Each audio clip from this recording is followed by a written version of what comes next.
तो चलिए गाइस आगे बढ़ते हैं आज हम लोग, ठीक है ना।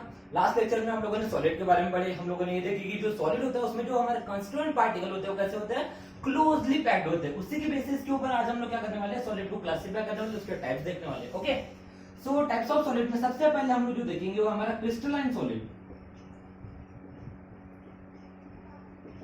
और जो हमारा दूसरा है वो है हमारा एमोर्फस सॉलिड। ठीक है, सो क्रिस्टलाइन सॉलिड और एमोर्फस सॉलिड को हम लोग क्या करेंगे बेटा, क्लासिफाई करेंगे। ये जो क्लासिफिकेशन है ये हमारे बोर्ड पॉइंट ऑफ व्यू बहुत ही ज्यादा इंपॉर्टेंट है। इसको आप लोग स्टार मार्क करेंगे और इसको बहुत ही अच्छे से समझने की कोशिश करेंगे कि क्या होता है हमारा क्रिस्टलाइन सॉलिड और एमोर्फस सॉलिड। तो देखिए, क्रिस्टलाइन सॉलिड और एमोर्फस सॉलिड को डिस्क्राइब करने से पहले मैं एक एग्जांपल लेना पसंद करूंगा।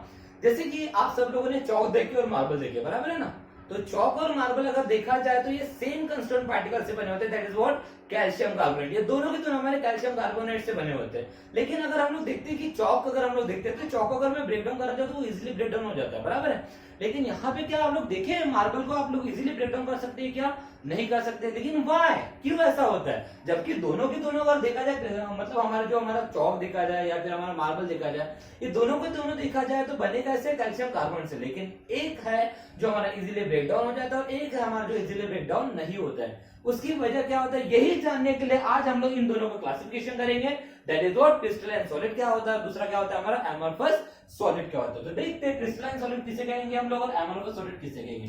तो क्रिस्टलाइन सॉलिड में होता क्या है कि जो मेरे कंस्टिट्यूएंट पार्टिकल्स होते हैं, क्या होते हैं हमारे कंस्टिट्यूएंट पार्टिकल, ये हमारे रेगुलर मैनर में अरेंज होते हैं, लेकिन फॉर व्हाट, लॉन्ग रेंज।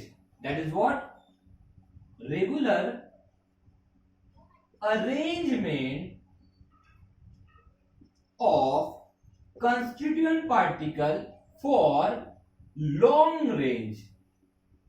क्या कहा बेटा मैंने आप लोगों को कि यहां पे क्रिस्टलाइन सॉलिड में जो मेरे कंस्टिट्यूएंट पार्टिकल, देखिए मैंने यहाँ पे सीपी मेंशन किया है। सीपी का मतलब क्या होता है, कंस्टिट्यूएंट पार्टिकल। जो हमारे क्रिस्टलाइन सॉलिड होते हैं उसमें जो हमारे क्रिस्टलाइन मतलब जो कंस्टिट्यूएंट पार्टिकल होते हैं वो रेगुलर अरेंजमेंट में होते हैं, लेकिन वो कैसे होते हैं बेटा, लॉन्ग रेंज के लिए। थोड़ा सा देखिए, ध्यान दीजिए, हम लोग यहाँ पे स्ट्रक्चर बनाने की कोशिश करेंगे एग्जांपल को समझने के लिए, बस हो गया। देखिए, जैसे मैंने पहला पार्टिकल ले लिया, इसको मैंने ब्लू पेन से बना लिया। दूसरा पार्टिकल लिया मैंने यहाँ पे ब्लैक पेन से बना लिया। नेक्स्ट फिर से मैंने यहाँ पे क्या किया, ब्लू यूज किया। फिर से मैंने यहाँ पे क्या यूज किया, ब्लैक यूज किया। फिर से मैंने यहाँ पे क्या यूज किया, ब्लू यूज किया। फिर से यहाँ पे मैंने क्या यूज किया, ब्लैक यूज किया। ओके, देखिए फिर से, तो यहाँ पे क्या दिख रहा है, यहाँ पे मैंने कंस्टिट्यूएंट पार्टिकल को अरेंज किया। देखिए एक्चुअली जो कंस्टिट्यूएंट पार्टिकल है इसका मैं सेंट्रल पार्ट यूज कर रहा हूँ। एक्चुअली ये अगर मैं इसको एटम कंसीडर करूंगा तो ये एटम कुछ इस तरह से आएगा, लेकिन जैसे हम लोग इस एग्जांपल को समझने के लिए मैं यहाँ पे कुछ यहाँ पे सेंट्रल पोर्शन ही कंसीडर करूंगा। ओके, और पूरे लेसन में हम लोग जैसे भी जब भी ये डायग्राम बनाएंगे तो समझ लीजिएगा ये जो कंस्टिट्यूएंट पार्टिकल है उसका सेंट्रल पार्ट है। ओके, तो यहाँ पे देखो मैंने क्या बोला कि हमारे जो क्रिस्टलाइन सॉलिड होते हैं उसमें जो हमारे जो कंस्टिट्यूएंट पार्टिकल होते हैं वो कैसे होते हैं, रेगुलर अरेंज होते हैं। देखिए बेटा यहाँ पे देख सकते हैं आप लोग, यहाँ पे हमारे रेगुलर अरेंजमेंट बनाएंगे नहीं, पहला ब्लू है, दूसरा ब्लैक है, अगेन ब्लू है, अगेन ब्लैक है, अगेन ब्लू है, अगेन ब्लैक है। क्या दिख रहा है यहाँ पे, हमारा एक रेगुलर अरेंजमेंट दिख रहा है, लेकिन कैसे दिख रहा है, for long range. Long range मतलब ऐसा नहीं कि मैंने यहां से लेके यहां तक के बनाया तो ये यही तक के रहेगा, ये आगे कितना भी बढ़ सकता है, लेकिन इसका अरेंजमेंट कैसे रहेगा, रेगुलर रहेगा। इसको और देखिए आगे, जैसे मैंने फिर से देखो यहाँ पे blue black blue black blue black बनाया। फिर से लिखते हैं हम लोग, अगेन मान के चलिए ये हमारा एक ब्लू हो गया, ये हमारा ब्लैक हो गया, ये हमारा ब्लू हो गया, ये हमारा ब्लैक हो गया, ये हमारा ब्लू हो गया, ये हमारा क्या हो गया, ब्लैक हो गया। ठीक है, देख सकते हैं आप लोग यहाँ पे भी क्या दिख रहा है हम लोग का, regular arrangement, blue black blue black blue black. क्या दिख रहा है यहाँ पे, एक रेगुलर अरेंजमेंट दिख रहा है, बराबर है ना। और कैसे, लॉन्ग रेंज के लिए। यहाँ पे खत्म हो गया क्योंकि शॉर्ट रेंज में नहीं, ये फिर से आगे ऐसे ही बढ़ते जाएगा, ऐसे ही बढ़ते जाएगा। फिर से देखिए, फिर से मैंने इसकी एग्जैक्टली नीचे ये ब्लू बनाया, ये ब्लू बना, फिर से मैंने ब्लैक बना दिया, फिर से मैंने ब्लू बना दिया, फिर से मैंने ब्लैक बना दिया, फिर से मैंने ब्लू बना दिया, फिर से मैंने क्या बना दिया, ब्लैक बना दिया। देख सकते हैं आप लोग यहाँ पे कि यहाँ पे हम लोगों ने एक रेगुलर अरेंजमेंट दिया है, blue black blue black blue black, लेकिन ये लॉन्ग रेंज के लिए रहेगा, शॉर्ट रेंज के लिए रहेगा क्या नहीं।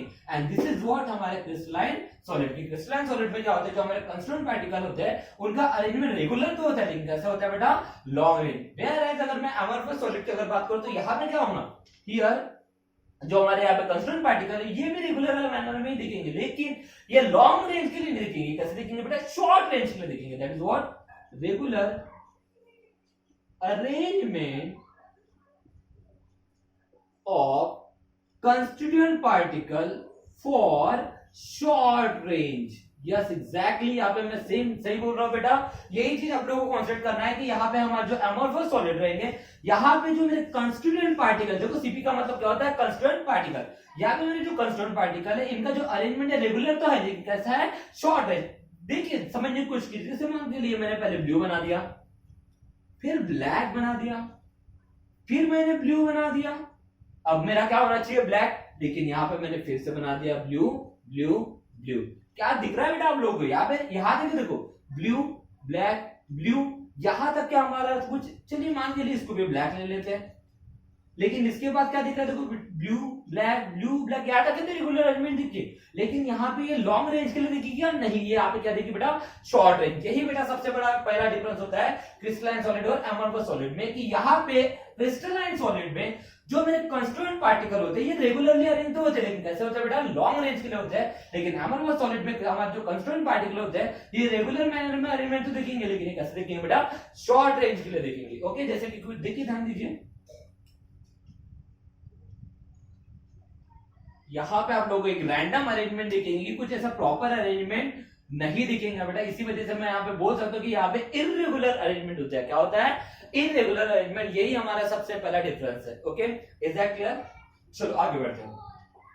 सेकंड अगर डिफरेंस की अगर मैं बात करूं क्रिस्टलाइन सॉलिड और एमोर्फस सॉलिड में, तो ये जो हमारे क्रिस्टलाइन सॉलिड होते हैं, कौन से सॉलिड? क्रिस्टलाइन सॉलिड जो होते हैं ये हमारे ट्रू सॉलिड करके पहचाने जाते हैं। कैसे पहचाने जाते हैं बेटा? True solids. लेकिन अगर मैं एमोर्फस सॉलिड की बात करता हूं, तो जो हमारे एमोर्फस सॉलिड होते हैं ये हमारे सूडो सॉलिड करके पहचाने जाते हैं, या फिर सुपर कूल्ड लिक्विड के नाम से पहचाने जाते हैं। मैं डिस्क्राइब करूंगा, ध्यान दीजिए। That is what pseudo solid, जिन्हों को मैं सुपर कूल्ड लिक्विड भी कह सकता हूं। क्या कह सकता हूं बेटा? Super cooled liquid. देखिए ध्यान दीजिए, समझने की कोशिश कीजिए। जो हमारे क्रिस्टलाइन सॉलिड होते हैं उनको हम लोग ट्रू सॉलिड्स कह सकते हैं, लेकिन जो हमारे एमोर्फस सॉलिड होते हैं उनको हम लोग क्या कहते हैं बेटा? सूडो सॉलिड्स कहते हैं। इन्हीं को हम लोग क्या कह सकते हैं बेटा? सुपर कूल्ड लिक्विड कह सकते हैं। समझने की कोशिश कीजिए, सूडो सॉलिड मतलब क्या होगा, या फिर सुपर कूल्ड लिक्विड मतलब क्या होगा। देखिए जैसे हमारे घरों में मतलब ग्लास लगाए जाते हैं, ग्लास तो देखे होंगे ना, हमारे घर में कहीं ना कहीं तो ग्लास लगाए जाते हैं। अगर उन ग्लास को अगर आप देखोगे, मतलब कुछ साल अगर निकल जाते हैं, 4-5 साल अगर निकल जाते हैं, कुछ स्पैन अगर निकल जाता है, तो होता क्या कि वो जो ग्लास लगा होता है तो ऊपर से धीरे धीरे धीरे धीरे धीरे धीरे क्या होता है बेटा? जो हमारा मतलब ग्लास होता है उसकी जो थिकनेस होती है ऊपर से कम होती जाती है, और नीचे में जो उसकी थिकनेस होती है वो क्या होती है बेटा? बढ़ते जाती है। उसका मतलब क्या होता है कि होता क्या है कि इनडायरेक्टली हमारा ग्लास क्या हो जाएगा? एमोर्फस सॉलिड होगा। क्यों? ये सुपर कूल्ड लिक्विड होता है। क्या होता है बेटा? हमारे ये सुपर कूल्ड लिक्विड होता है कि उसमें क्या होता है कि उसमें जो ऊपर से जो लेयर होती है उसकी, वो नीचे नीचे नीचे नीचे सरकते जाती है। इसी वजह से इनको क्या कहते हैं बेटा? सूडो सॉलिड कहते हैं। वेयर जो हमारे क्रिस्टलाइन सॉलिड थे उनको हम लोग क्या कहते हैं? ट्रू सॉलिड्स कहते हैं। क्या कहते हैं हम लोग? True solid. ओके, तो यहाँ पे मैंने इसके बेसिकली मेन 2 पॉइंट मैंने डिस्क्राइब किया। इसके बाद हम लोग आगे बढ़ेंगे। यहाँ तक अगर आप लोगों को स्क्रीनशॉट लेना होगा तो आप लोग ले सकते हैं। इसके बाद हम लोग आगे बढ़ेंगे कि इसका डिफरेंस और क्या होता है, कि इनको हम लोग क्रिस्टलाइन सॉलिड कहेंगे और किसको हम लोग एमोर्फस सॉलिड कहेंगे, कैसे हम लोग क्लासिफाई करेंगे, कैसे आइडेंटिफाई करेंगे, किसे हम क्रिस्टलाइन सॉलिड कहेंगे, किसे एमोर्फस सॉलिड कहेंगे, हम लोग और आगे देखने वाले। ओके, सो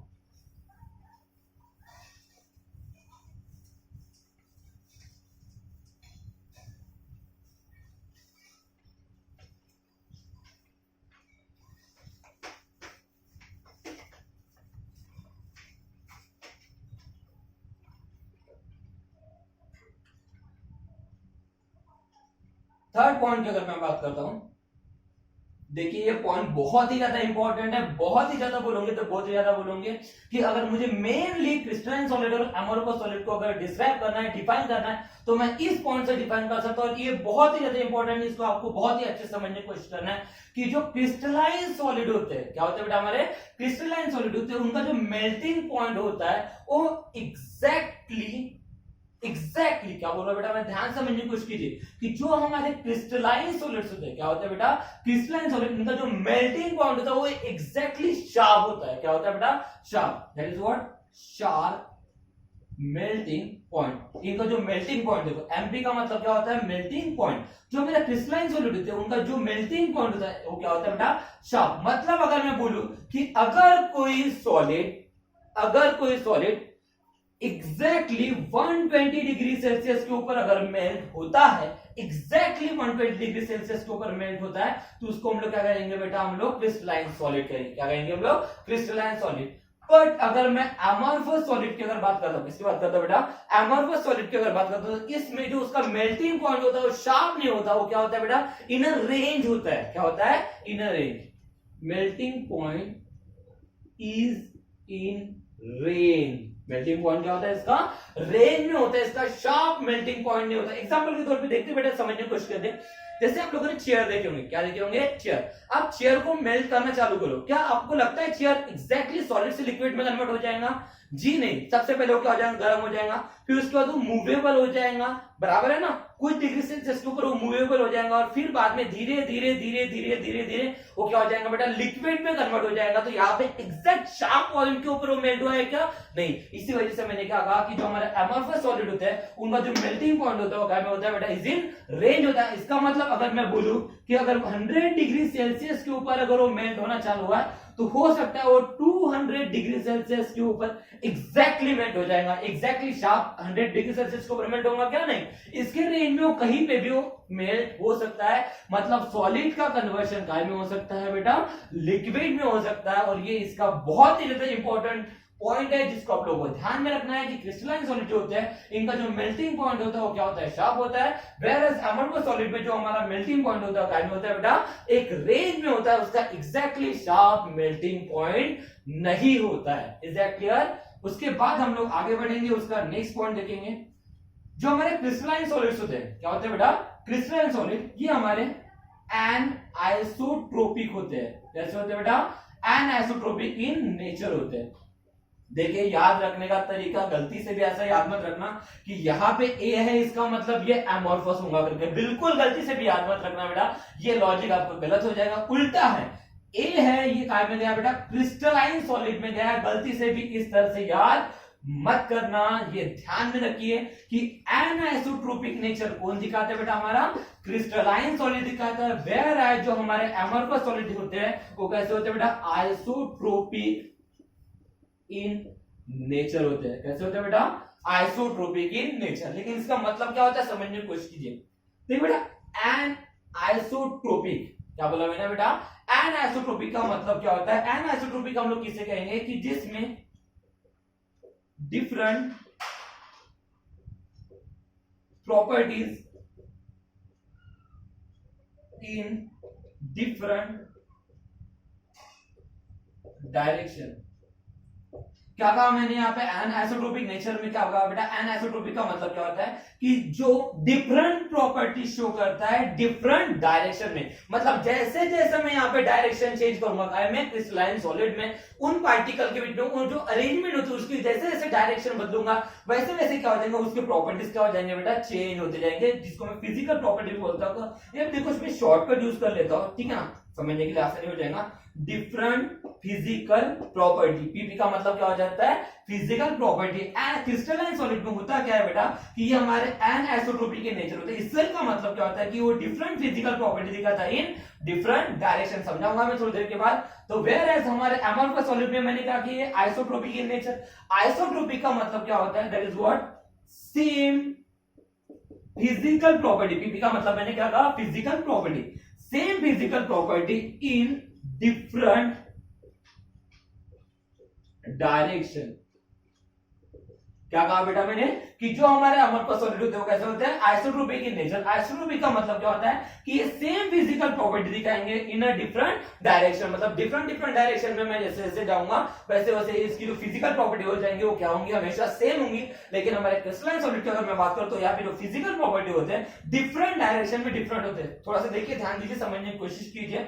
जैसे सपोज करते हैं हम लोगों ने जैसे डायग्राम बनाए थे जब भी, ठीक है, ये हमारा ब्लैक हो गया, ये हमारा उसके बाद ब्लू हो गया, उसके बाद ये हमारा ब्लैक हो गया, ये हमारा ब्लू हो गया, उसके बाद ये हमारा फिर से ब्लैक हो गया, ये हमारा फिर से ब्लू हो गया। अगेन देखिए, मैंने फिर से देखो यहाँ पे ब्लैक बना दिया, ये हमारा ब्लू बना दिया, ये हमारा ब्लैक बना दिया, ये हमारा ब्लू बना दिया, ये हमारा ब्लैक बना दिया, ये मैंने फिर से यहाँ पे क्या बना दिया, ब्लू बना दिया। अगेन देखिए, ये मैंने ब्लैक बना दिया, ये मेरा ब्लू बना दिया, ये हमारा ब्लैक बना दिया, मैंने ये ब्लू बना दिया, अगेन ये हमारा ब्लैक हो गया और ये हमारा क्या हो गया, ब्लू हो गया। देख सकते हैं ये मैंने यहाँ पे पार्टिकल्स की अरेंजमेंट की है। इस पार्टिकल के अरेंजमेंट में हम लोग डायरेक्शन देखेंगे। देखिए अगर मैं इस डायरेक्शन में जाता हूं, ध्यान से देखिए बेटा, समझने की कोशिश कीजिए। अगर मैं इस डायरेक्शन में जाता हूं तो देखिए मुझे क्या दिख रहा है, black blue black blue black blue. जो मेरा कांस्टेंट पार्टिकल उसका अरेंजमेंट रेगुलर दिख रहा है, black blue black blue black blue. लेकिन जैसे मैं डायरेक्शन बदलता हूं, देखिए ध्यान दीजिए, यहाँ पे मैंने ये वाला डायरेक्शन देता हूं, ठीक है, क्या दिख रहा है, ब्लू ब्लू ब्लैक। क्या यहाँ पे मेरे पार्टिकल की अरेंजमेंट सेम दिख रही है बेटा, नहीं, यहाँ पे पार्टिकल की अरेंजमेंट चेंज हो रही है। अगले देखिए उसी के करीब मैंने ये वाला थोड़ा सा देखिए, इसको देखने की कोशिश कीजिए, यहाँ पे क्या हो रहा है, ब्लैक ब्लैक ब्लू। यहाँ पे अरेंजमेंट क्या दिख रही है आप लोगों को, डिफरेंट दिख रही है। कंस्टिट्यूएंट पार्टिकल की अरेंजमेंट क्या दिख रही है बेटा, डिफरेंट दिख रही है। इसी का मतलब क्या है बेटा, black black blue blue blue black, यहाँ पे डिफरेंट हो रहा है। मतलब यहाँ पे कंस्टिट्यूएंट पार्टिकल की अरेंजमेंट क्या हो रही है, बदल रही है। तो बेटा अगर कंस्टिट्यूएंट पार्टिकल की अरेंजमेंट अगर बदलने वाली, इट मींस दैट कि उसके फिजिकल प्रॉपर्टी भी क्या हो जाएंगे, बदल जाएंगे। इसका मतलब क्या है कि जैसे मैं डायरेक्शन बदलता हूं तो उसकी फिजिकल प्रॉपर्टी क्या हो जाती है, बदल जाती है। यही हमारा मेन है कि इसी वजह से मैं क्या बोलता हूं बेटा कि क्रिस्टलाइन सॉलिड हमारे कौन से होते हैं बेटा, कौन सा नेचर शो करते हैं, एनआइसोट्रोपिक नेचर शो करते हैं। लेकिन बेटा अगर मैं अमरफस सॉलिड की बात करता हूं तो अमरफस सॉलिड में ऐसा होगा क्या, नहीं, अमरफस सॉलिड में हमारे यहाँ पे रेगुलर अरेंजमेंट तो होता है, लेकिन ये हमारा शॉर्ट रेंज के लिए होता है। कौन सा हमारा कंस्ट्रक्ट पार्टिकल कहां पे होगा ये हम लोग बोल नहीं सकते। एग्जांपल के तौर पे मैं बोलूंगा, जैसे देखिए मान के चलिए कि हमारी एक शादी है, शादी में हम लोग जाते हैं, तो शादी में क्या होता है, हमारे बच्चे आते हैं, माता आती है, पिता आती है। सपोज करते हैं पहला एक पार्ट है, पहला एक मंडप है जहां पे मैंने क्या किया, पहले पिताजी माताजी बच्चा, पिताजी माताजी बच्चा, पिताजी माताजी बच्चा, एक रेगुलर अरेंजमेंट दिखा है, बराबर। अब इस रेगुलर अरेंजमेंट में अलग अलग डायरेक्शन से देखूंगा तो उसके क्या हो जाएंगे, प्रॉपर्टी चेंज हो जाएंगे, बिकॉज कंस्ट्रक्ट पार्टिकल की जो अरेंजमेंट है वो डिफरेंट दिखेंगे। लेकिन जहां पे मैं बात करता हूँ एक ऐसी शादी जिसमें मैंने बच्चा भी है, माता भी है, पिता भी, लेकिन रेगुलर अरेंजमेंट नहीं किया मैंने, कहीं पे भी इधर माता इधर पिता, इधर बच्चा इधर माता इधर बच्चा इधर पिता, ऐसे कहीं तो भी अरेंजमेंट नहीं किया। तो यहाँ पे मुझे क्या दिखेगा, यहाँ पे हो सकता है कि यहाँ पे हमारा मतलब कैसे भी कोई भी कंडीशन हर तरीके से अगर देखूंगा माता पिता बच्चा माता पिता बच्चा माता पिता बच्चा दिखेगा। इट मीन दैट कि यहाँ पे क्या हो रहा है, यहाँ पे मैं किसी भी डायरेक्शन में जाऊंगा तो यहाँ पे उसकी प्रॉपर्टीज क्या दिख रही है बेटा, सेम दिख रही है, उनके अरेंजमेंट जो दिख रही है क्या दिख रही है, सेम दिख रही है। लेकिन क्रिस्टलाइन सॉलिड में ऐसा हो रहा है क्या, नहीं। यहाँ पे क्या हो रहा है कि मैं अगर डायरेक्शन बदलता हूं तो डायरेक्शन बदलते ही क्या हो जाएगा, उसके अरेंजमेंट जो है कंस्टिट्यूएंट पार्टिकल की वो क्या हो जाएंगे बेटा, चेंज हो जाएंगी। और अगर कंस्टिट्यूएंट पार्टिकल की अरेंजमेंट चेंज होती है, इट मींस दैट मैं ये बोल सकता हूं कि जो हमारे उसके फिजिकल प्रॉपर्टी है वो क्या हो जाएंगे, बदल जाएंगे। इसी का मतलब क्या होता है बेटा कि इसी को हम लोगों ने क्या बोले बेटा, एनआइसोट्रोपिक नेचर बोले। और ये कौन दिखाता है बेटा, हमारा क्रिस्टलाइन सॉलिड दिखाता है। इस तरह से हम लोगों ने चार इंपॉर्टेंट पॉइंट देखे हैं बेटा जो डिस्क्राइब करता है किसको, क्रिस्टलाइन सॉलिड को और क्या होता है, एमोर्फस सॉलिड को। तो होता क्या है कि जो हमारे मार्बल होता है बेटा, मार्बल में जो हमारे कंस्टिट्यूएंट पार्टिकल होते हैं उसमें रेगुलर अरेंजमेंट देखने को मिलती है कैल्शियम कार्बोनेट की। वेयर एज जो हमारा चौक होता है उसमें जो होता है बेटा, चौक में जो हमारे कंस्टिट्यूएंट पार्टिकल होते हैं उसकी जो अरेंजमेंट होती है वो रेगुलर नहीं होती, इर्रेगुलर होती है। इसी वजह से जो हमारे एमोर्फस सॉलिड होते हैं वो इजीली ब्रेकडाउन हो जाते हैं, और जो चौक होता है वो इजीली ब्रेकडाउन हो जाता है। वेयर जो हमारा क्रिस्टलाइन सॉलिड होता है इसमें अरेंजमेंट रेगुलर होने की वजह से उनको हम इजीली ब्रेकडाउन नहीं कर सकते। इट मींस दैट अगर मैं एमोर्फस सॉलिड में एग्जांपल बोलूंगा तो हमारा चौक है, और हमारे क्रिस्टलाइन सॉलिड में एग्जांपल बोलूंगा तो हमारा क्या है बेटा, मार्बल है। कुछ इस तरह से है। तो ये हमारे चार पॉइंट है। पहला पॉइंट हम लोगों ने देखे क्रिस्टलाइन सॉलिड में जहां पे हम लोग regular arrangement of constituent particle देखेंगे, लेकिन for long range amorphous solid की अगर मैं बात करूंगा तो यहाँ भी मैंने कंस्टिट्यूएंट पार्टिकल के अरेंजमेंट जो देखेंगे वो रेगुलर देखेंगे, लेकिन जैसे देखेंगे शॉर्ट रेंज। उसके बाद हम लोगों ने देखी कि हमारे जो क्रिस्टलाइन सॉलिड होते हैं हमारे ट्रू सॉलिड्स होते हैं, लेकिन हमारा जो एमोर्फस सॉलिड होते हैं हमारे क्या होते हैं, सूडो सॉलिड्स होते हैं, जिनको हम लोग सुपर कूल्ड लिक्विड भी कह सकते हैं। थर्ड हम लोगों ने देखी कि जो हमारे क्रिस्टलाइन सॉलिड होते हैं उसमें जो मेल्टिंग पॉइंट होता है क्या होता है, शार्प होता है। वेयर जो हमारे एमोर्फस सॉलिड होते हैं उसमें जो मेल्टिंग पॉइंट होता है क्या होता है, रेंज में होता है। और चौथा पॉइंट हम लोगों ने देखी कि जो हमारे क्रिस्टलाइन सॉलिड होते हैं उनको हम लोग क्या कहते हैं बेटा, एनआइसोट्रोपिक के नेचर होते हैं, और जो हमारे एमोर्फस सॉलिड होते हैं वो कैसे होता है, आइसोट्रोपिक के नेचर होते हैं। ये डिफरेंस बहुत ही ज्यादा इंपॉर्टेंट है, इसको आपको बहुत अच्छे से करना है। Board exam point of view ये बहुत ही ज्यादा इंपॉर्टेंट है। आई होप सो कि ये जो दो टाइप है हमारे सॉलिड्स के, ये आपको बहुत ही अच्छे से समझ में आ चुके होंगे। आप लोगों ने इसको नोट डाउन भी किए होंगे, नोट डाउन किए होंगे तो बहुत ही अच्छी बात है। ओके, इसके बाद कुछ टाइप ऑफ सॉलिड और भी है जो हम लोग नेक्स्ट लेक्चर में देखेंगे। Thank you so much.